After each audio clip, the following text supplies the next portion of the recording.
Hello. Think about your favorite meal. What was the best meal you had in the last 3 months? Do you have one? Try to get one. Once you have one, I want you to think about what made you pick that meal. Was it how delicious it was? How beautifully presented? How healthy? The people you were having the meal with? Or maybe a combination of all that together? Chances are that you did pick that meal because, certainly not because it honored your hunger, but because it allowed you to feel some emotions. You've been in what we call peak moment. I'm going to share with you one of my favorite meal experience.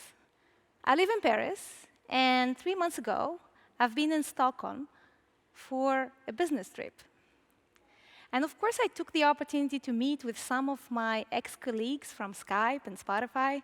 So we went to a place called Griffin's. It's a well-reputed restaurant for its great food and service. But to be honest with you, I don't remember what I ate that time. But I do remember one particular moment, a moment that we all secretly hate. Got it, right? The bill. Who pays what? Who had wine? Who did not? Should we split evenly? Should we pay separately? And while all these thoughts were crossing my mind, the waiter came and placed a small piece of paper with a QR code on the table. So curiously, we all took our phone, scanned the QR code, and the entire bill was displayed on the screen. We were able to pick from the list, pay, all in a very smooth and easy way. So what it was supposed to be an awkward and uncomfortable moment turns out to be almost an enjoyable moment. So as we left Griffin's, we were not talking about the food and the service, but we kept talking about that delightful experience. I'm very much convinced today that for a product to succeed and to stand out, it's really important that it should not only create functional impact, but rather create a deep emotional connection with users. Now you may be wondering, how did I came to such conviction? Well, first, this conviction comes from my first-hand experience. I got a chance to work on globally used and loved products, such as Skype, Spotify, Google Meet, and Google Chrome. And I've been working in these companies as a product manager and leaders, and a couple of years ago, on a stage similar to this one, a conference organizer asked me this question. Hey, Nesrine, since you've been for years in these companies, could you tell us a pattern, a common factor that you've experienced across these companies that shaped your product experience? And while thinking about this question, I came to this following conclusion. Actually, these three companies that I've been working on for so many years value very deeply the emotional connection with users. And in addition to my first-hand experience, I've been very happy that research backed it up. So I realized recently that firm giant, studied the exact same phenomenon. Firms like Capgemini, McKinsey, Deloitte, Harvard Business Review, they all studied within the same time frame, the recent time frame, the exact same phenomenon. They studied the impact of emotional connection on product adoption. And before even I share with you the results of these studies, the fact that these has been studying this topic within the same time frame proved by itself the huge interest that the industry started to put on emotional connection. Now, what did they really study, by the way? They studied two groups of users. They studied what we call highly satisfied users and emotionally connected users. Highly satisfied users are those who are having their needs fulfilled and their expectation met. They ask for something, they get it well. Emotionally connected users, on the other side, are those who are having their needs anticipated and their expectation exceeded. Now you're wondering about the results. So I spent days trying to dig deep into these quite long reports, and I was really surprised by the consistency. These studies have shown that emotional connection create high and positive impact on 3 key product metrics. Number 1, retention. Emotionally connected users are 50% more loyal, meaning that they will use your product more and stay longer. Emotionally connected users are twice more likely to buy more product and services from you. And of course, emotionally connected users are 60% more likely to actively recommend your product among their friends and families.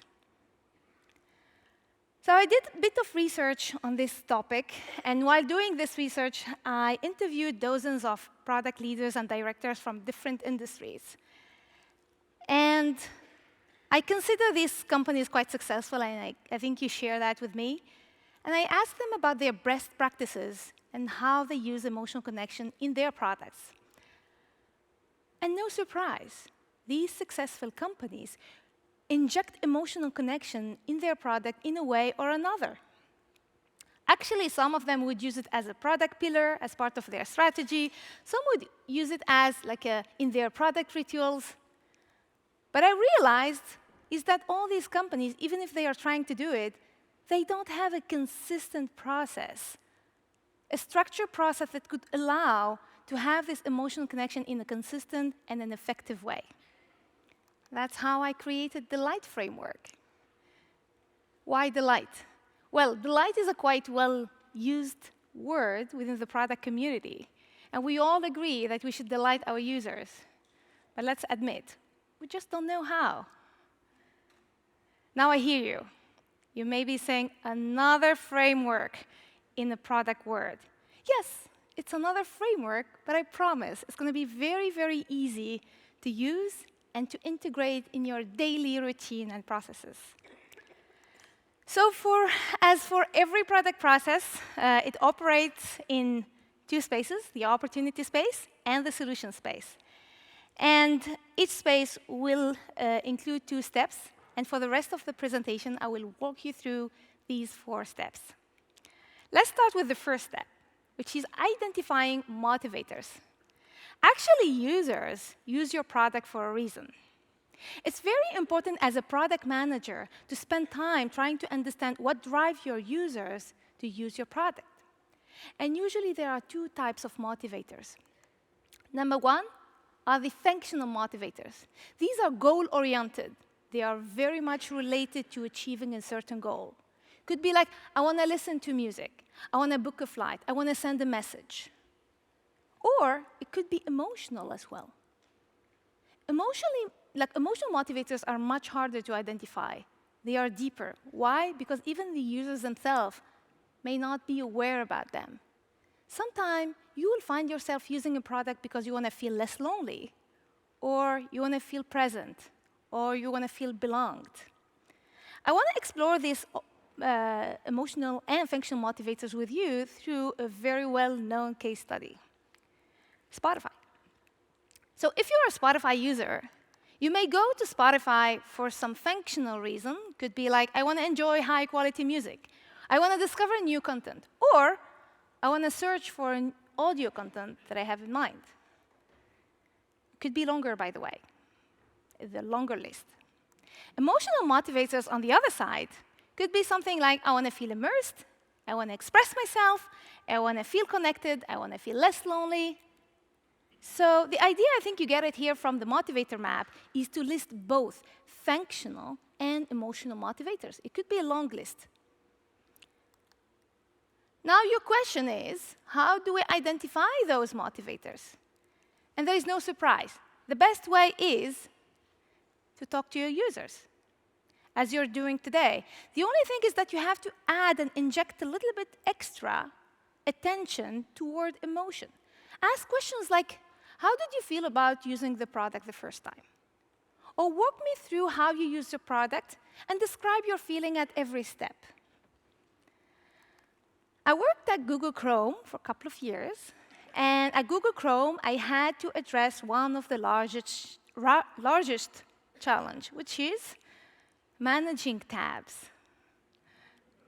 Yeah, I guess I've been in the mobile team, and I know that many people, many users, are having more than 100 tabs open. And that, of course, creates some functional challenge, performance issue, memory issue. But as a product manager, I spent most of my time trying to understand if this also comes with some emotional challenge as well. So I interviewed a couple of users and asked them to walk me through how they use their tabs and how they navigate through their tabs. And I wanted to understand if they felt comfortable with that or confused. And I love those moments, by the way, because these moments always come with surprise. Actually, some users during the interview felt embarrassment and somehow shame, not for the content of the tabs, as you may think, but rather for the number of tabs they had open. Actually, some of them felt the need to apologize, like saying something like, "Oh, sorry, usually I don't have so many tabs open, I promise." I didn't care. Well, I'm going to get back to this story later on and how we solved it. But now I want to move to the second step of the framework, which is turning these motivators into product opportunities. And here's another story. I joined Google Meet right exactly when the pandemic hit Europe. What a great time to start a job. And it was a special time personally, but also professionally, because we all moved from having meetings in offices, in classrooms, in clinics, to 100% digital space. Of course, this impacted the usage of the products. But as a product manager, I spent the first 6 months trying to understand the emotional impact of this new behavior. So I, again, interviewed many users, and I felt that users felt a need to feel alive in this new digital space. People have been sharing things like, "I want to feel alive, I want to feel present, I want to protect my privacy, I want to feel belonged." And I want to summarize these findings with these 3 words. People expressed boredom, people expressed low interaction, and there's been even a term that was born during that time, you've probably heard about it, Zoom fatigue. By the way, I was happy it was called Zoom fatigue. It's always better to have the negative side on the competitor. So I want to do this exercise with you, how to turn boredom and low interaction into a product opportunity. And for that, there's a tool that I love quite well, which is the "how might we" statement. Very simple, yet very powerful. The idea is to turn a problem or a need into an opportunity by having the focus toward the user's need, not the solution. So in this case, it will look like something like, how might we improve meeting experience for participants in prolonged online meetings in order to maintain their engagement and reduce their sense of boredom? Of course, we had a long list of potential solutions, and the one that we developed was reactions. Reactions are much easier and faster than comment, and they feel less invasive than unmuting your mic to unnecessarily interrupting the speaker. Results are amazing. People love this feature. They didn't just adopt it and use it. They actually asked for more emojis to even express themselves even better. Back to the framework. At this stage, you should have a list of opportunities that got converted from the motivators.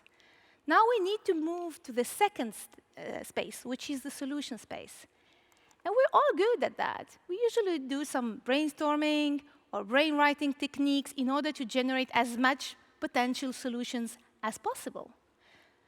The question is, how do I know which, or among those solutions, which are the ones that are delightful?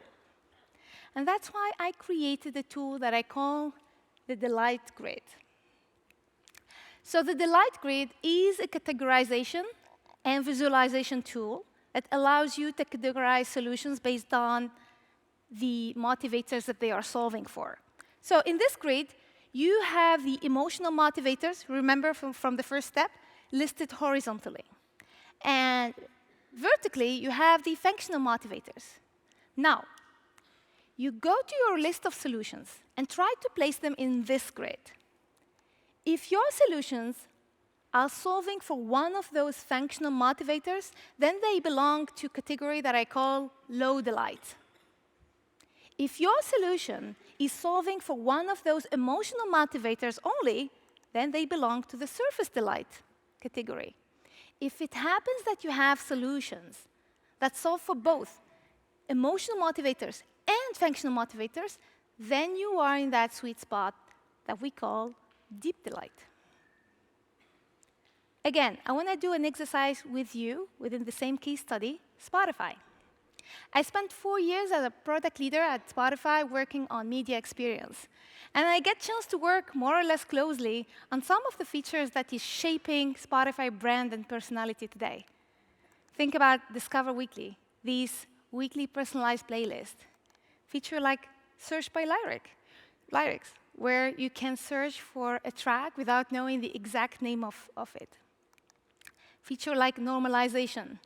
Actually, when we receive albums with different level of volume. So the normalization allows to have more or less the same volume across track so that it doesn't sound annoying. Wrapped, of course, the end-of-year retrospective that people love and share. Spotify Jam, where you can listen to Spotify in an audio room, meaning that you can share the listening experience with friends.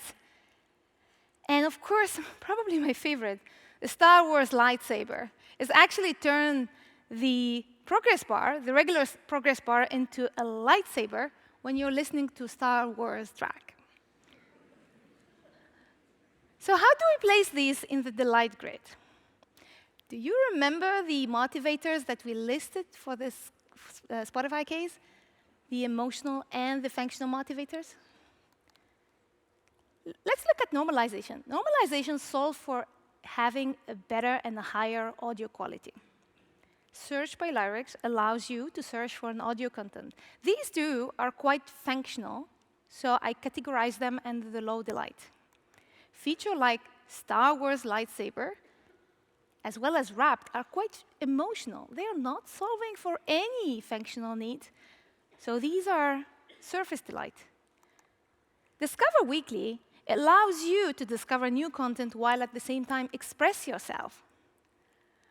Same for Spotify Jam. It's a deep delight because it allows you to discover new content while listening and being connected to your friends. Believe me, when I was working at Spotify, I was sitting on a very busy backlog, full of emotional, but mainly functional features. And we managed to squeeze in these surface and deep delight. You know why? Because I believe that the success comes from the combination of these three types of delight. Don't get me wrong. I'm not saying that you should not build low delight. These are must-have, of course. But the success comes from the combination of the three types of delights. By the way, Wrapped, just Wrapped by itself, a pure emotional feature, contribute in more than 20% app download increase in 2020. Just think about how emotional feature could take your product to the next level. We're getting to the fourth step of the framework. And what if tomorrow you do the delight grid exercise and you found out that most of your features are low delight? Very likely, by the way. The good news is that you don't have to start from scratch. I'm going to share with you in the next 4 slides 4 tools, powerful tools I consider, that could take your product into a better delightful level. I call it enhancing solutions. The first one is personalization. Personalization is a powerful and intimate connection tool. Actually, that's why Starbucks call you with your name. They don't call you number 65 or 32. It's not relatable. We don't connect with numbers. Actually, the most familiar word is our name. And it's not only about our name, it's about our setting, our preferences, our tastes. So that's why features like Discover Weekly or Netflix recommendation are so successful. Enhancer number 2 is celebration. It happens that the moments that we remember most are those where we are experiencing, remember, the peak moments. And these peak moments could be positive or negative, by the way. If the product is celebrating some positive moments or is somehow enhancing some of the tough moments, then these moments become memorable and unforgettable. I'm going to share with you the Airbnb story, because I am an Airbnb user both as a guest and as a host. And as a host, one of my biggest goals is to keep my superhost status. I work hard toward that. And every 3 months, Airbnb is reassessing my ability to keep that status. And every time I keep it, the app is celebrating it with me, like confetti pop-up. And I love it, because I feel the app is recognizing the effort I've been doing to get it again. Enhancer number 3 is probably my favorite. I really need your attention for that. Because Abby mentioned this humanizing the product. So what is humanization? Building for Delight is about reminding our users that there are real humans behind the products. While doing these interviews, I get a chance to meet Andy. Andy is a product leader at Dyson. And it happens that I have a Dyson product at home. And I love it, by the way. So I asked Andy, what do you do to create such lovable products? And he said something amazing. Andy told me that they never compare their product to any competitor. They compare Dyson product to if it were replaced by a human. Think about it. If you're cleaning your house and you hire a person to do that, you may probably ask that person to start with a certain room or to clean in a certain way. And that's exactly how they enhanced their solution and their robot. They added recommendation and made the robot feel more human. And while talking to Andy, I realized that that's exactly what we did at Google Meet. We rarely compared Meet to Teams or Zoom. We compared Meet to how it would have been better if we were all sitting in the same room. How would that experience be better?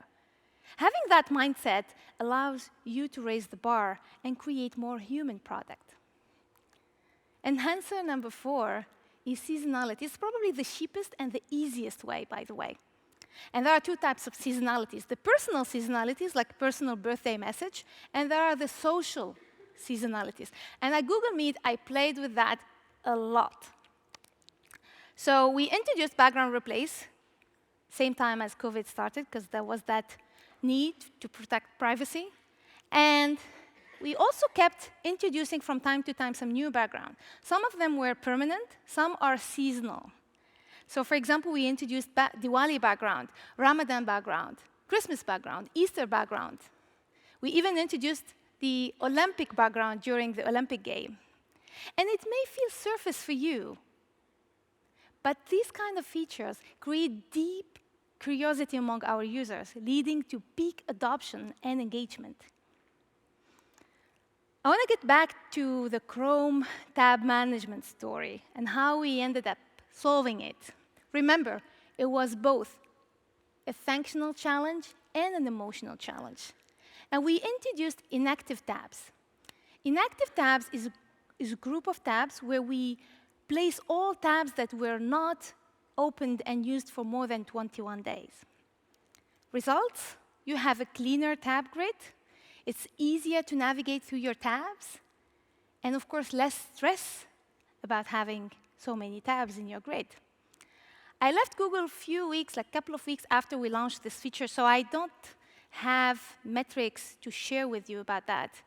But a couple of weeks ago, I was helping my dad with some phone task, and he said something that made me smile. He said, I don't know what happens in Chrome, but it feels for me much easier to find my tabs. And I was like, yeah, I know what they did. So I left Google last year, and I left Google with a mission. I want to help organizations and product leaders build product not only functional, but they create deep emotional connection. And I work very hard toward that vision. But I quickly realized that the topic is too important and too big to be limited to talks and trainings. So I started writing Product Delight. Product Delight is a book full of stories of mine, but also so many other leaders from different industries. The book is coming this spring. Now, I want to leave you with this message, 3 key messages. Delight is not a nice to have. Delight is a must-have. That's what will differentiate your product in such crowded market. Delight drives impact, and we've seen so much impact on revenues, referral, retention, and of course, delight is actionable because you have a framework now. And while creating that framework, I was obsessed about making it actionable, not only from my own experience. Actually, I heard some people saying, yeah, but this story is more B2C. Does it apply to B2B? And when we are talking about emotion, there is no such a thing as a B2B or B2C. I call it B2H, business to human. Because if the product is going to be used by a human being, then they deserve their emotion to be honored. So have a fresh look at your roadmap. Try to assess your delight level. I would love to help you with that. So please connect. I'm available on LinkedIn. Reach out. And you can also get the slides from today's presentation using this QR code. You can also join the Delight Tips newsletter. And of course, stay tuned for the upcoming book. Thank you.